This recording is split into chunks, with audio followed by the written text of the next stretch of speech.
Hello, adventurer. It's good to see you. You have made it to the morning grind. Welcome, welcome. It's the live stream at the beginning of the Geekverse, where we talk about all types of topics in geekdom, gaming, and fantasy, with an emphasis on being constructive and creating the things that we want to exist in the world. It's all on the grind, Sizemore. Can't be too fine, can't be too coarse. That's exactly right. There are a lot of adventures to be had today. Dungeons to explore and monsters to slay, and who knows what a random encounter might send our way. That's why we have to prepare, so settle in now for the morning grind with your favorite beverage in hand. Tea? Or maybe something a little stronger. I've got a few bottles of the old Wynyard left. Whatever you want. Pull up a chair. Dude.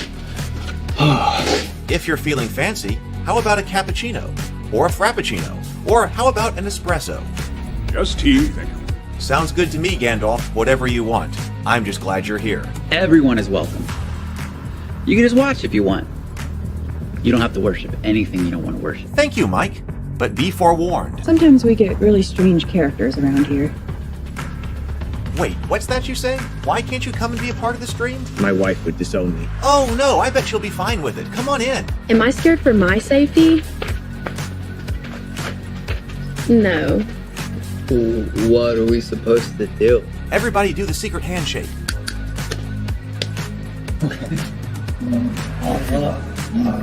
Secret cultist handshake.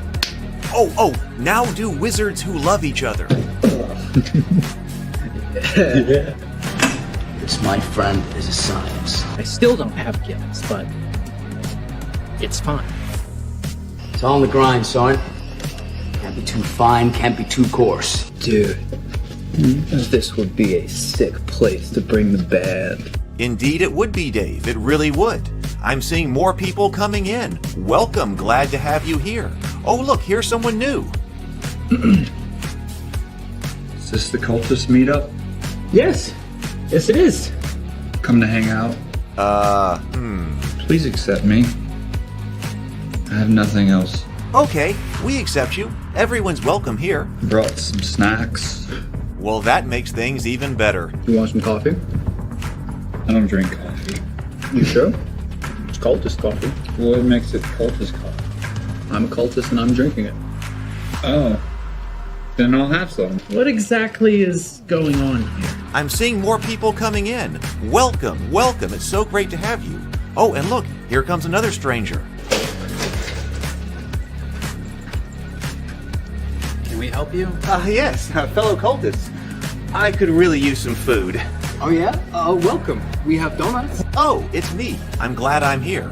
I'm sure you have a few questions for me, though. What's your name? Who do you work for? What god do you worship? Great questions, Rob. I'm Steve King, and I worship Nyarlathotep. No, not really. I'm just Heath, and I won't be worshiping anything this morning. But I will be your host. Welcome to the office. We're going to have a great time. I've got my coffee ready, because now it's time for the morning grind. If you could become a fish, that would be amazing.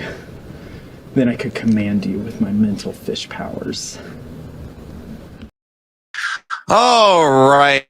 Good morning, everyone. Welcome to my home. Welcome to the office. And welcome to the morning grind. I hope you are all doing well. Man, I look ragged this morning. I look ragged. I really do. Well, I've been working on a lot of things. We're going to talk about that. But I hope you're doing well. Let's see who's here this morning. Mike is here. Good morning. We're going to be looking at the Anvil of War skirmish rules this morning. I put that out on the subreddit for the miniature skirmishes. So that's our main topic for today, looking at Anvil of War, which is shorter, definitely much shorter. We'll be able to look at this, may be a shorter stream because this is a shorter rule set. Definitely shorter than Great Helm that we looked at on, what was that, Sunday? Today's Wednesday. We're looking at Anvil of War. Mike is here. Better with Bacon is here. Great to see you. Brent is here. Good morning. Great to see you. Daniel says it's been a couple hundred times since I've heard these jokes and I still snicker with the opening. This is the morning grind episode 548. So this is the 548th morning grind that I have done. So great. Is that how I'm looking? I okay, I well, okay, we'll talk about that. Very professor-ish. Thank you. Uh let's see. So one of the things I've been doing, okay, I've been working a lot on the Kickstarter. I almost have Cthulhu's ABCs done. Let me tell you also that I started not long ago. Well, no, wait a minute, but it actually feels quite a while ago. After Cthulhu's ABCs was done, VO3, Google's VO3 video generator came out like the week after that, And so I thought, okay, I need to use that, and maybe I should remaster one of the videos that I already put out. Okay. And so I thought, okay, why don't I try to remaster You Can't Summon Cthulhu with Sour Cream and Onion? And I'm just gonna do instead of trying to use imagery from the Cultists series, which does have its own appeal. I mean, it does have its own appeal, and that's kind of crazy thinking about like, okay, going back, that was a mixture of AI generation and the Cultists at the time, and it does have its own appeal for being that was put out in October of last year, which is coming up on a year ago. I mean, this is August. I mean, not quite a year, but coming up on it. But I decided to try to remaster it, and I have been fighting with image generators, image and video generators. It has been. I was sending out this information to people as we go. Um, One of the things I was supposed to do this year, when we were talking about releasing stuff, it's taken me longer to release the Cultist Kickstarter than I wanted. But so everything takes longer than you were expecting it to. But one of the things that I said I was going to do this year was not like do self censorship when I was trying to create something, or because I feel like a lot of times in the past, people have been like, oh no, for different reasons, oh no, you can't actually do that, you can't do that. And I was like, no, this year I'm going to do like whatever comes to me. Like if it comes to me, then I'm going to write it, then I'm going to put it on screen. Whatever it is, I'm going to put it on screen. And yet we are kind of fighting not only people now, but also like AI generators. And I've been thinking about that as far as like a dystopian future, like what I want to put on screen. And then I don't like having like an AI, like, Chat GPT or VO, like waving its finger at me, telling me, oh no, no, you can't, that's violating our policies. You can't, generate that image, or you can't generate that video. Oh no. I'm kind of naturally a violent person, I guess, apparently. Like when I'm writing that there's, kind of violent stuff. Uh, but even so there's violence, and then there's sexual imagery. I was talking to Doug about this on text today. I was like, okay, so what I was trying to do, this happened to be, I don't even think all of that. I don't think all that scandalous. I don't really think it's all that scandalous. But okay, the AI won't let you generate it. Maybe I need, and so I'm looking for different platforms that will let me make the kinds of things I want to make. And Doug was like, yeah, I've been trying to make, he's writing the books about the Empress Theodora, and obviously she was a prostitute who became the Byzantine queen. He was like, yeah, I was trying to get imagery and stuff like that for things that, and like what it would generate for the Empress Theodora was extremely safe. So, all right. We will see. So I'm still working. I'm very close to being done with this video, though. I don't want to spend too much more time on it, and or trying to fight it. But I'm working on this video, so hopefully in the next, well, I mean, I would say day or two, but let me say week, I would like to be able to release a new remastered version of You Can't Summon Cthulhu with Sour Cream and Onion, and hopefully, I mean, I would like for it to catch fire. On YouTube, we're now on Facebook, we're now up to like 54,000 views on that. So people are paying attention. So we're just doing what we can do. and that's one of the themes. I've been writing the Clovis story for the Tales of Rabavania, and I've been trying to practice that, like leaning in to wherever I want to go with it. I'm just leaning in and going where I want to go with it. Yes, they're rabbits, but they are violent. Okay. Anyway, so that's what's been going on this morning. I really hope to be able to finish the Cthulhu ABC's book layout interior. I still got to do the cover, but I really hope to finish the interior today. I'm very, very close, and it's looking really good. It's looking really good. I will share that with you, and we'll go over it. I maybe next stream. I would like to be able to show it in case there's some kind of spelling error, or some kind of editing thing on stream. We will take a look at it before it's sent off for a proof. So I'm very close on that. All right. Brent says the Cultist RPG was long awaited and greatly appreciated. Thank you very much, Brent. All right. Let's go ahead and do the breathe and sip, and then we will take a look at Anvil of War, because I've been kind of interested in skirmish games lately, because maybe that's something that, I could get my nephews interested in. I did see, by the way, my brother sent me, I'm not going to show it to you because I don't, have permission to do that or whatever. And and they are justifiably don't like having, a lot of stuff about the kids on social media, which I completely understand. But my brother did send me, he went to like Meet the Teacher Day for the youngest nephew. And apparently they had done like this film strip kind of thing where they would, the kids would write all these different things they did over the summer. And I was featured on several of them. My brother sent me this picture, and like one of the prompts was who I saw. And he says, I saw my uncle, and there's a picture of me up there. And then we went to the beach, and there's a picture of us all at the beach.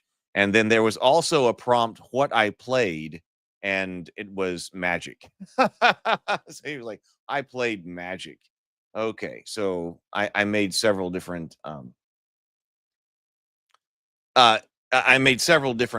images in the over the summer prompt. So there we go. All right, let's take a look at Anvil of War. But first of all, we're going to do a breathe and sip. Everybody got your favorite beverage this morning? I have ice water again this morning in the Cultist coffee cup. Let's do a deep breath. Let's do 2 deep breaths, deep inhales, complete exhales, and then we'll take a look at Anvil of War. So here we go. Let's breathe.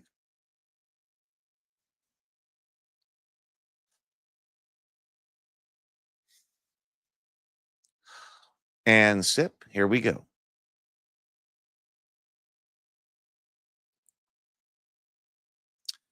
All right, there we go. Let's take a look at Anvil of War this morning.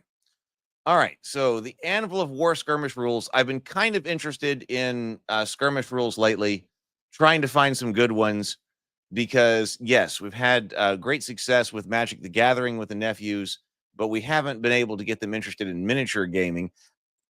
I do go over and play Dungeons and Dragons. They have done Hero Quest, those kinds of things, but that's not something that's not something that they have done outside of when I come over. So maybe one of the obstacles is, oh, hey, we got to paint a whole army for something like, Warhammer or something. So what if we just had a few miniatures or something? So we looked at Great Helm, which I did really like. But I also saw this Anvil of War. So let's go ahead and do Anvil of War. This is free. I didn't know that there was actually a war game equivalent of like RPG Now, or Drive Through RPG, whichever one it is. Now I forget it. They merged or whatever. But there's also a war game version of this. So this is free on the war game version. So if you look up Anvil of War, here it is. It says Anvil of War is a light skirmish rule set that can be used for historical or fantasy gaming. It's miniatures agnostic, which is a trend here. Meaning you can use any models you like to tell the stories and fight the battles you want. Games usually last 30 to 45 minutes, making it ideal for a quick evening's game or playing several linked battles in an afternoon. Yeah, Mike says Magic is easy to play wherever you are. RPGs take a bit more work.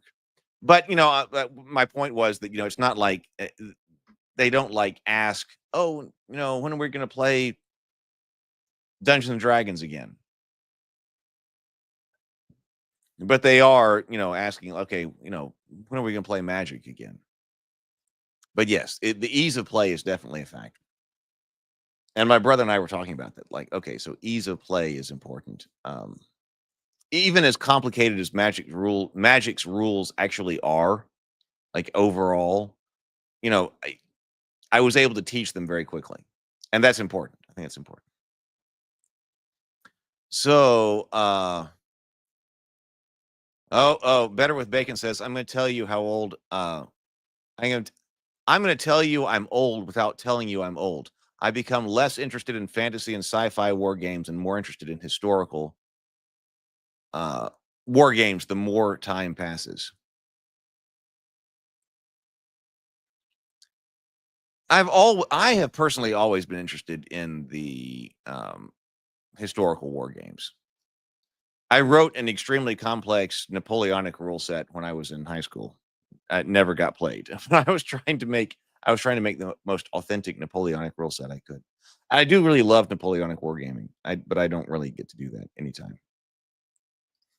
Okay, so Anvil of War. What you'll need: a playing area 12 by 12 in size. Now we were talking when we were talking about Great Helm, that sheet of paper size.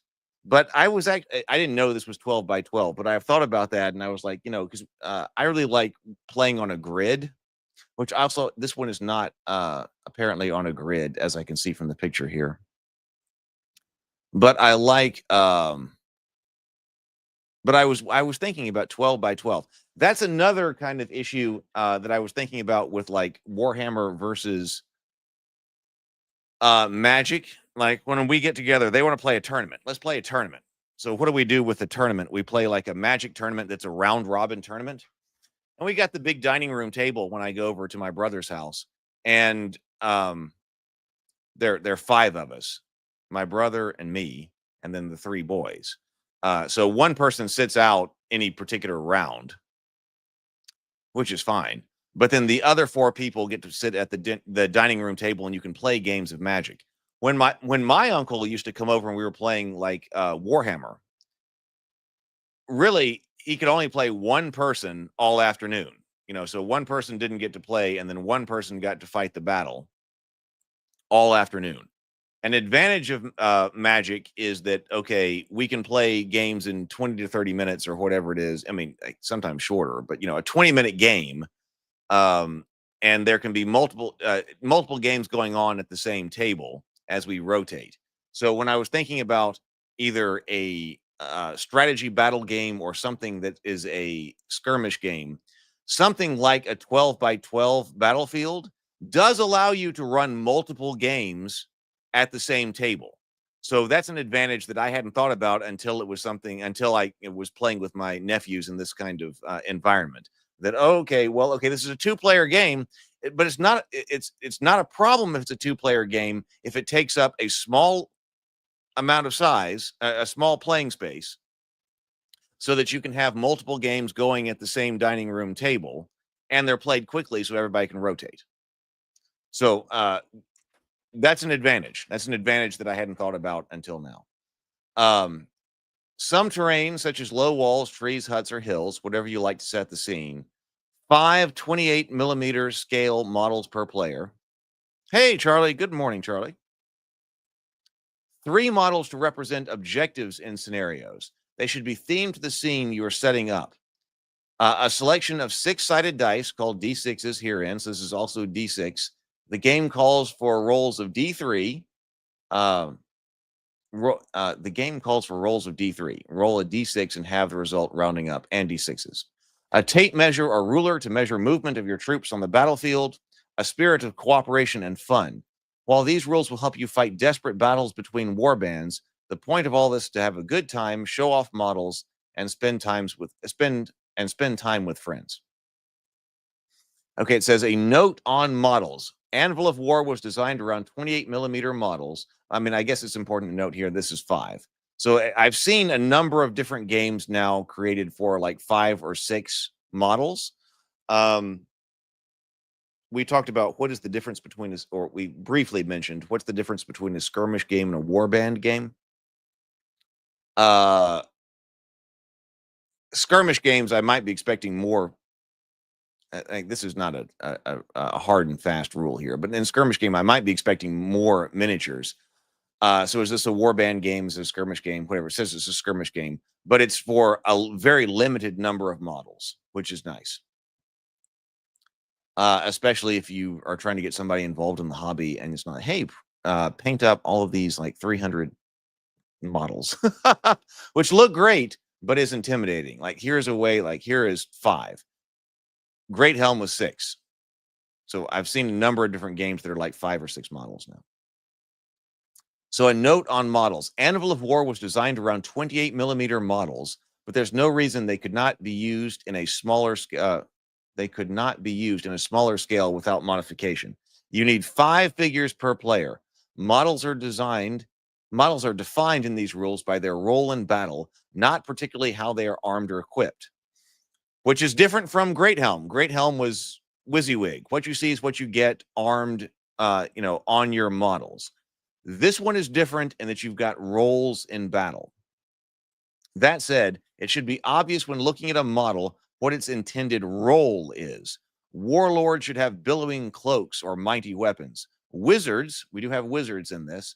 Wizards should have pointy hats, staves, or long beards. When in doubt, always remind your opponent of what a model is if there is any confusion. But models nowadays come with their own plastic bases, or many models nowadays come with their own plastic bases, but some do not. 25 to 30 millimeter bases are recommended, but any reasonable size should work. The best situation is if both sides are based consistently for both gameplay, but also for aesthetics. Yeah, Mike says painting 5 to 6 models is doable. That's a very doable thing. So if you want to have painted models and you want that to be a part of your game and the hobby, then 5 to 6 is doable. I mean, even in an afternoon, like probably if we were gonna say, hey guys, talking to my nephews, like let's get involved in this game and let's get together this afternoon to paint. Like we could probably have 5 to 6 models painted in an afternoon to some kind of standard and then play that evening. You can't do that with a Warhammer army. So, okay, so turn sequence. Each side rolls a d6. Highest roll goes first. This is initiative phase. This one is much more straightforward. I did kind of look at this one. This is a much more straightforward game than was Great Helm. There was a lot going on with Great Helm. If tied, the player with the least number of figures goes first. If each side has an equal number of models, we do go back and forth between the use of the term figures and models.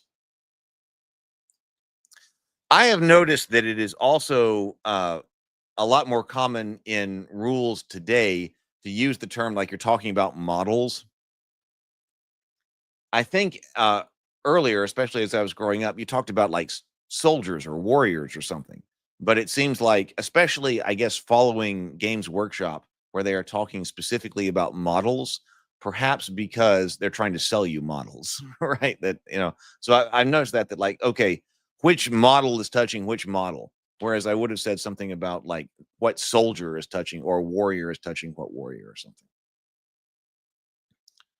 Brent says, what mini war gamer doesn't have a wall of shame? Unpainted minis. Man, I have so many. Especially Star Wars Legion. I love the Star Wars Legion miniatures. And I have a bunch of those. And they are mostly unpainted. I've got a bunch of stormtroopers over there. But man, a lot of things are unpainted. And I've got a bunch of unpainted A Song of Ice and Fire stuff. And I love those miniatures. So if each side has an equal number of models, the side that went first last turn goes first again. If tied on the first turn, roll again until one side scores higher. Okay, activation phase. Beginning with the player that won initiative, choose a figure to activate that has not been activated this turn. During its activation, a model will move and then attack. Once a model has activated, the opposing player then chooses a model to activate. This process continues until all models have been activated. Then a new turn begins.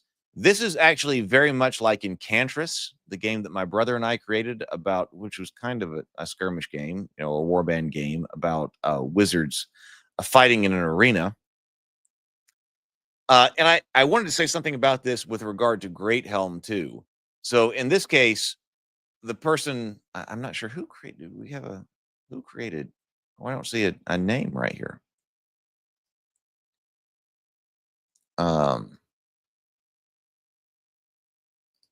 Who created Anvil of War?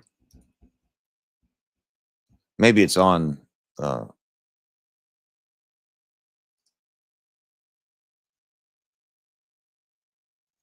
Chris Walton. Okay, so we have the name. So Chris Walton. So Chris Walton and I and my brother kind of have the same kind of idea here. We're talking about activation that, okay, everybody, which is a pretty classic way to do this, that every model on the battlefield needs to activate before a model gets to go a second time. Hey, PH, and hey, BGD. We got BGD and PH. Great to see you. PH, I'm packing up prizes for you. We'll talk about that later. I'm trying to get a bunch of stuff shipped out for the Kickstarter, which includes prizes. I've got the first prize that is all boxed up and ready to go. I've been thinking about how to box yours up, PH, because it's got to go internationally, and there are other concerns as well. So I've been thinking about that. Okay, but anyway, so we're talking about activation. This seems very intuitive to me that every model needs to go and activate before another model gets a second turn. And that's how Seth and I did that for Enchantress. You activate whatever kind of model, whichever model you want at any time, although you have to activate all models before, there I am using the term model again. You have to activate all models before you can activate another one a second time. The issue with that, if people have had a problem with that, it has been because they have seen that kind of as a death spiral. Because obviously, if you're losing models, then you aren't being able to activate as much. And that kind of did happen in Enchantress. You both start with 3 wizards. That was the game. You both start with 3 different wizards that are fighting each other in a magical arena. And you activate a wizard of your choice, and then the next player activates a wizard, but you have to have all wizards go before you can activate one a second time. If you are down a wizard, if one of your wizards gets killed, then you only have 2 to activate, which means the other person is going to go. We talked about that quite a bit. We're like, okay, why don't you just alternate? Okay, if you're down to 2 wizards, then the other players can be playing 3. You're going to be playing 2, but you're always just going to be alternating back and forth in activation. We didn't end up going that way, so that if you are only have 2 or you're down some wizards, then you are not going to, you're going to be down some activations, which is what's going on here in Anvil of War as well. If people had a critique of that, then that was a death spiral. It was kind of like a death spiral for your team that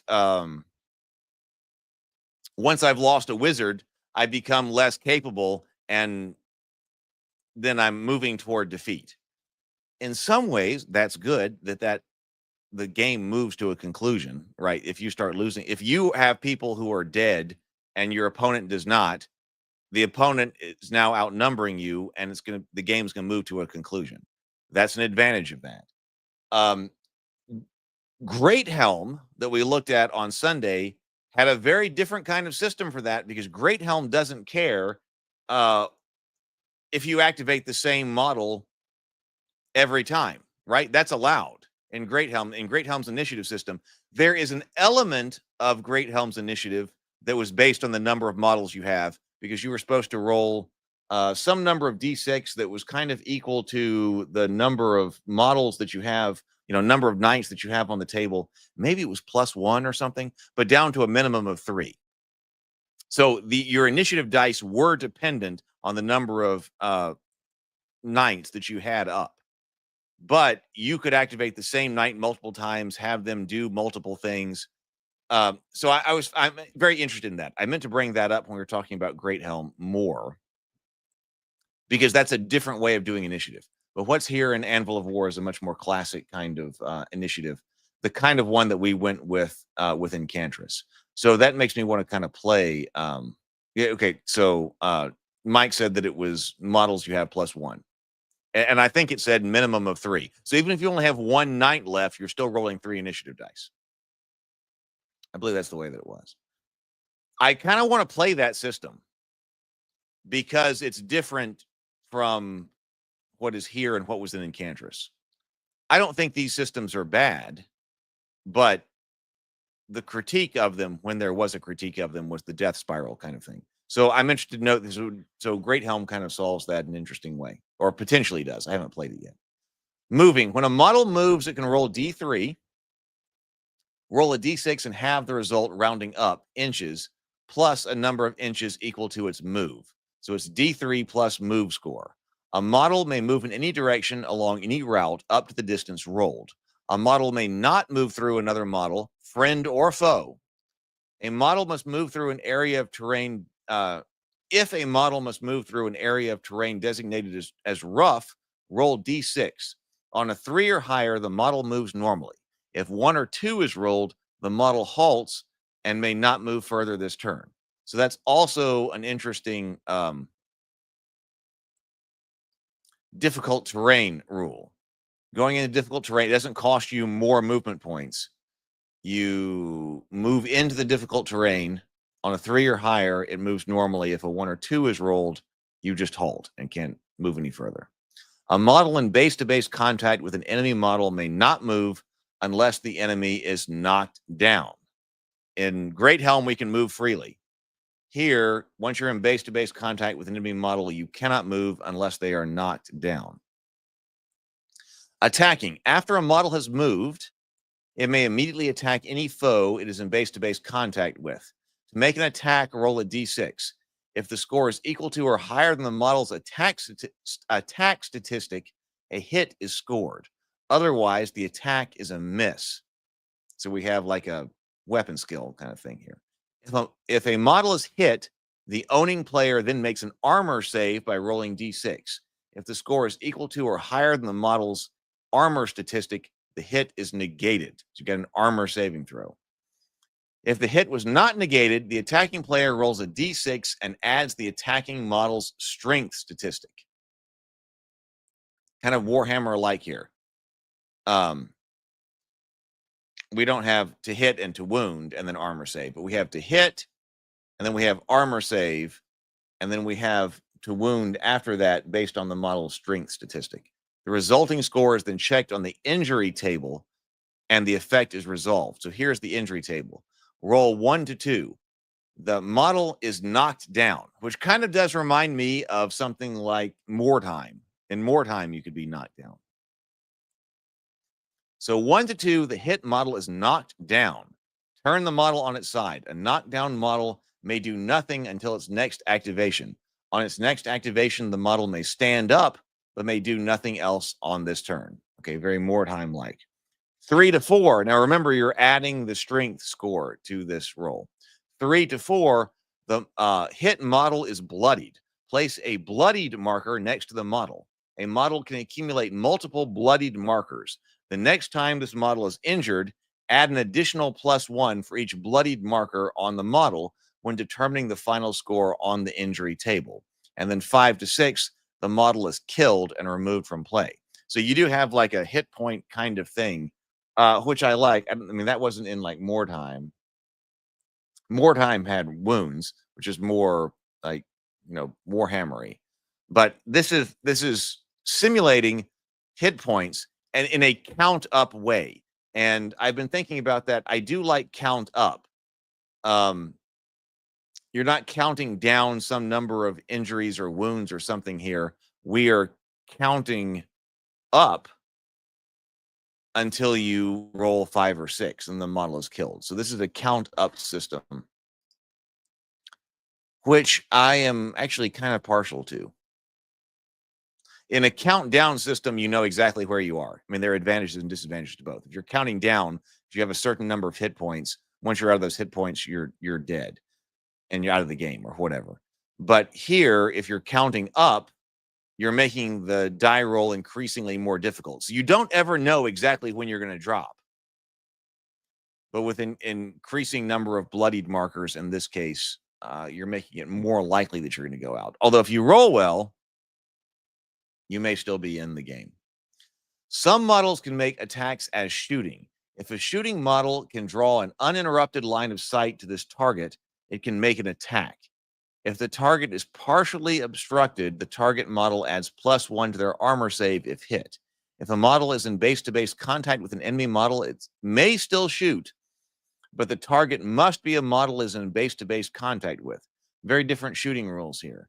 Rather than saying, okay, if you're in base-to-base contact model with a model, you cannot shoot, which is more standard. You can here, but you've got to shoot into something you're in base-to-base contact with. A model cannot target an enemy in base-to-base contact with a friendly model unless the shooter is also in base-to-base contact with the same enemy model. So we also have warlord traits here. Roll a d6 before starting the game. The result is the warlord's trait, which I think is like your leader for the, your warband's leader. Once per game, a warlord can use their trait. Traits can be used at any time as long as it's that player's activation. A warlord also allows the player to re-roll 1 die per turn, so long as the warlord is on the table and in play, not killed, which means they can be knocked down, I guess. We also have a wizard here. So wizard spells. Roll a d6 before starting the game. The result is the wizard's spell. Once per game, a wizard can use their spell. Spells can be used at any time so long as it's that player's activation. A wizard also allows the player to re-roll 1 die per turn as long as the wizard is on the table and not in play. So building a warband. Every warband consists of 5 models. Now, how do we feel about the construction of the warband? Because in Great Helm, it was WYSIWYG. You bring 6 models, and whatever is actually on that model is what you get. This is role-based. So you're building it. You don't have to worry about what the miniature actually has as far as a weapon or something like that. We're talking about the role the character is going to, or that miniature is going to play within your warband. Hey, Hampants. Good morning. Hampants says, about the damage table, I like space weirdos. I like space weirdos? It allows a chance of the attacker getting hit back. I don't know space weirdos. Yeah, so we don't have that here. We had the repostay in Great Helm where the attacker could receive damage back. But we don't have that here. Okay, so like I said, building a warband. Every warband consists of 5 models. 1 model must be a warlord or a wizard. The remaining 4 models may be a combination of brutes, grunts, shooters, stalkers, berserkers, bannermen, or priests. Up to 2 models of any kind can be mounted. I noticed that Great Helm did not have any rules for mounted miniatures. Up to 2 models of any kind can be mounted here. Mounted models add +1 to their hit and strength statistic. Mounted models replace their move statistic with a +2. Enemy models attacking a mounted model add +1 to hit and strength due to the mount size and exposure. So that's the downside. You get +1 to hit and strength, but then when you are being attacked back, you also have a +1 to hit and +1 strength from the opponent. But you do move +2. Remember, you're rolling a d3 and then adding the move statistic. So if you're mounted, make it +2. Mike says, I like the idea of not needing to have a huge supply of minis to get the figures you want with the equipment you want. Yeah, I guess that's an advantage of this. Because you're not trying, I don't have a guy with a longsword or something. Okay, so that's another model that you have to bring in. It's a small number, but you would have to do it. Here, we don't have to do it because we're going by the role that the model plays. Okay, so Warlord, for instance, would be move +1, attack 3+, strength +1. Remember, that's what you add to the damage table. Armor 4+. Special rules. Before beginning the game, roll on the Warlord trait list. So here are Warlord traits. 1. Seize the initiative. Once per game, the player may automatically win the initiative roll for a turn. 2. Killer. Once per game, the Warlord may add an additional +2 to their strength.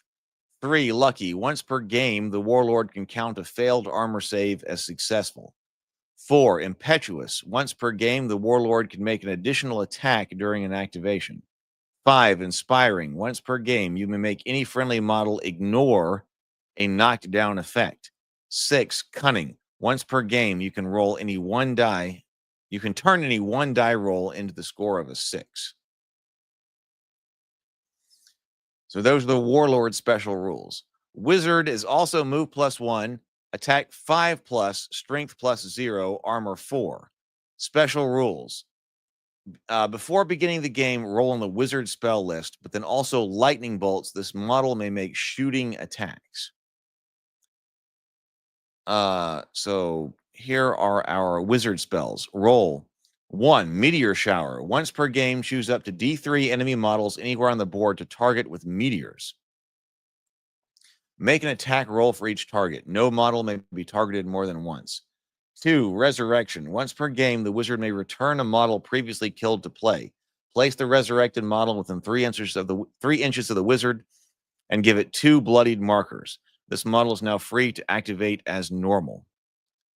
3. Teleport. Once per game, the wizard or one friendly model may move to any place on the board that there is room for them to be placed.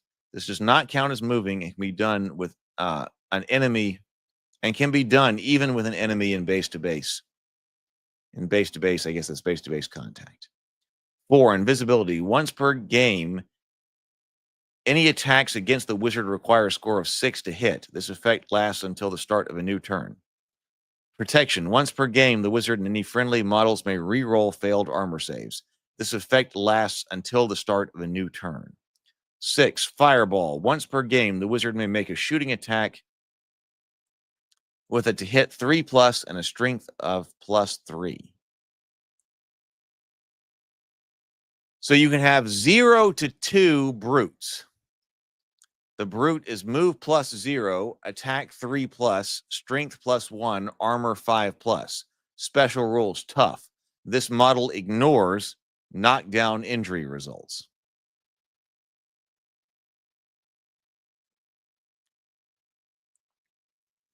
I'm not sure which kind of system I like better as far as creating this goes.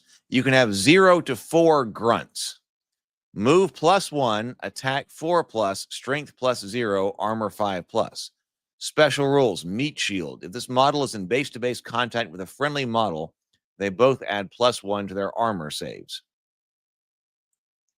They call that meat shield, but that could be something like shield wall, it seems like, if a model is in base-to-base contact with a friendly model. 0 to 2 shooters. Move +1, attack 5+, strength -1, armor 6+. Special rules, shooter. This model may make shooting attacks. 0 to 2 stalkers. Move +2, attack 4+, strength +1, armor 6+. Special rules, sure-footed. This model may re-roll failed difficult terrain tests. That's like your rangers, I guess. 0 to 2 berserkers. Move +1, attack 2+, strength +1, armor 6+. Special rules, nutter.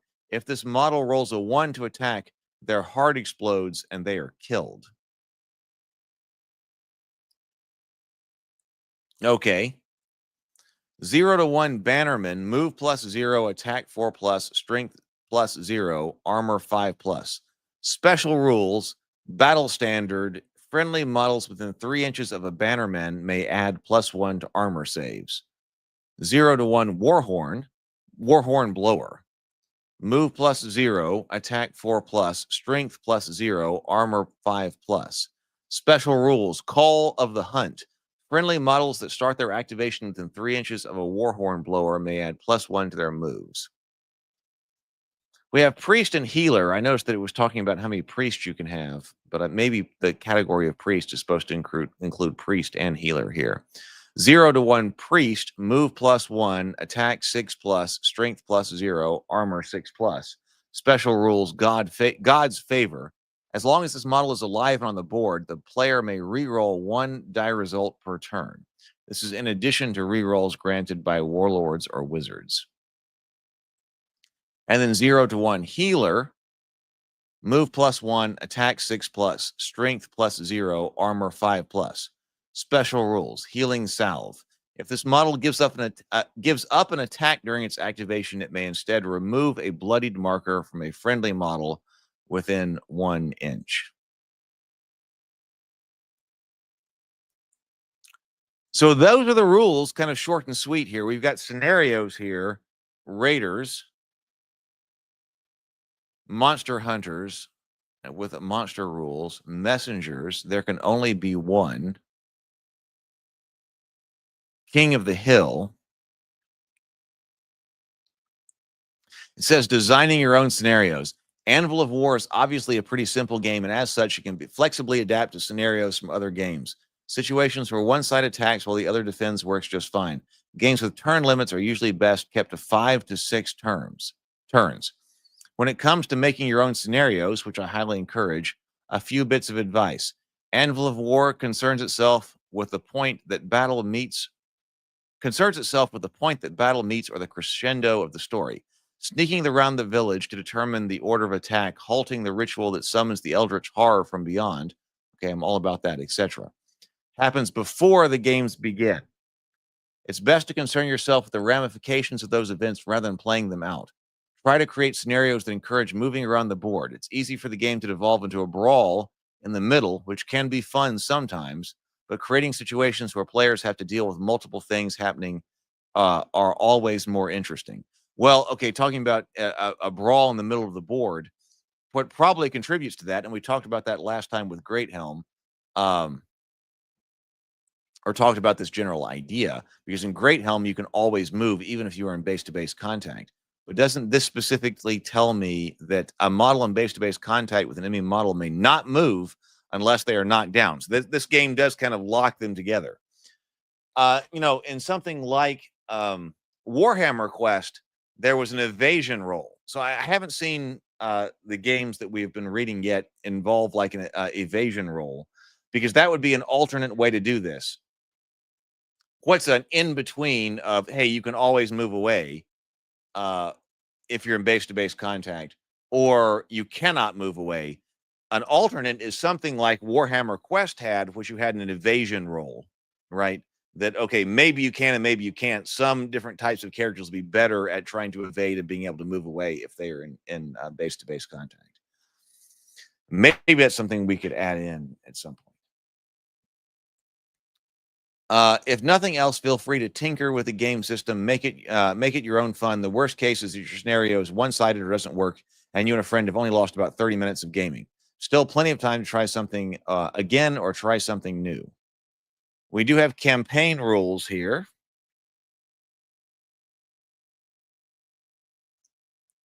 Oh, and like some cards here too.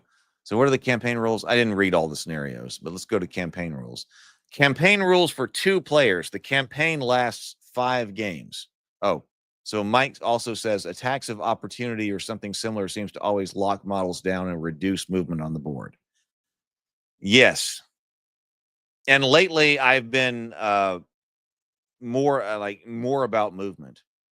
I think that's been better. And one of the things that I really did like about Great Helm was that it did explicitly really want you to interact with the environment. Like there's hazardous terrain or something like that, and bashing some model into a hazardous terrain like a fire or something. I think that's pretty cool. So I think that kind of thing, at least I was reading it, it wanted the terrain to be, the battlefield to be very dynamic and the terrain to have an impact on that. Shoving a character off a crevasse or something, right? That was in Great Helm. So it seemed like you were really trying to, this is a really cool environment to interact with.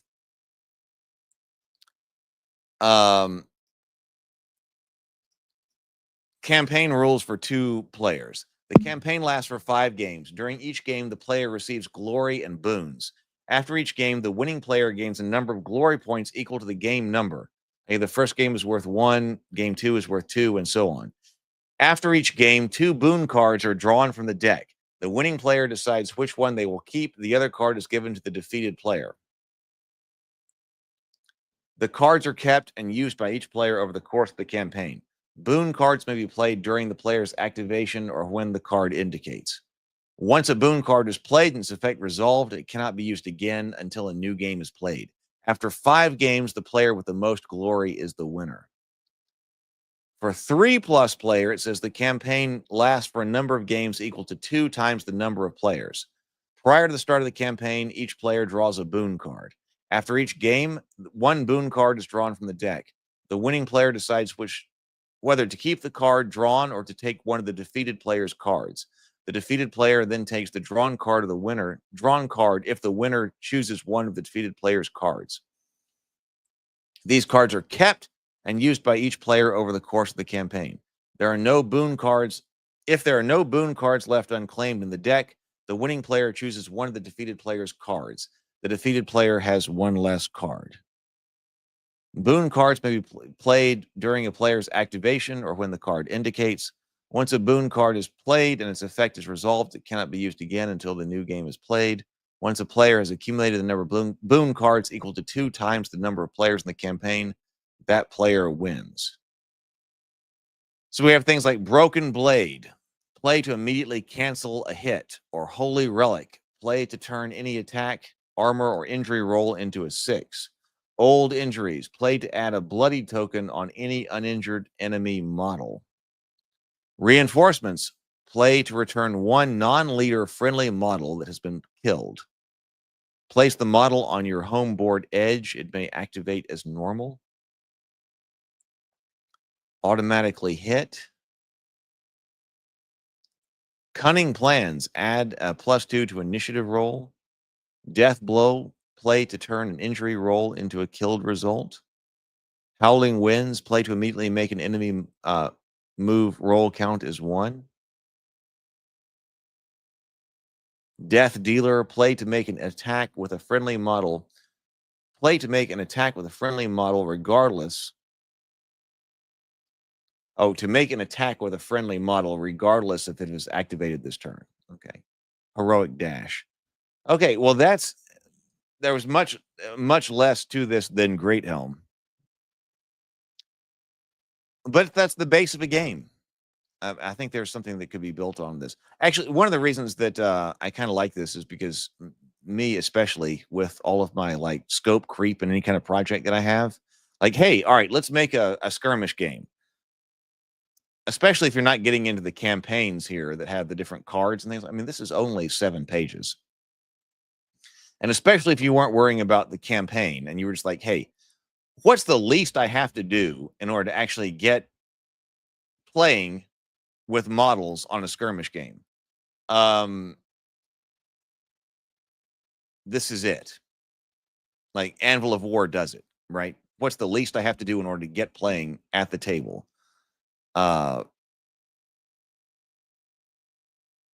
This does it. And then you can always build on it later. And I have to think about that more myself. Like, okay, what's the least I have to do in order to actually get something playing? Because my project's like, okay, I try to say what's the least I can do in order to actually get playing and having fun. But then oftentimes, like I said, I have scope creep with projects. So this is one that does not have that issue. And then could be expanded on later. Like, what's the least you need to know? In this sense, I suppose that Anvil of War and Great Helm are kind of opposed in that kind of philosophy they took the design of the game. All right. Well, I think we're going to conclude here. I have got a lot of work to do today. I'm going to continue working on the Cthulhu's ABCs. I'm going to continue working on the video generation because I would really love to be able to get it out over the next couple of days, let people see it, and then move on to other video projects because I have other things that I really want to do as far as videos go. That's why I don't upload as many just videos over here on this channel. because I'm working on like other videos that I create or things like they're going to the cultist channel. But all right, so have a fantastic day. Go forth, be creative, enjoy yourself, get a lot of stuff done. I will talk to you later.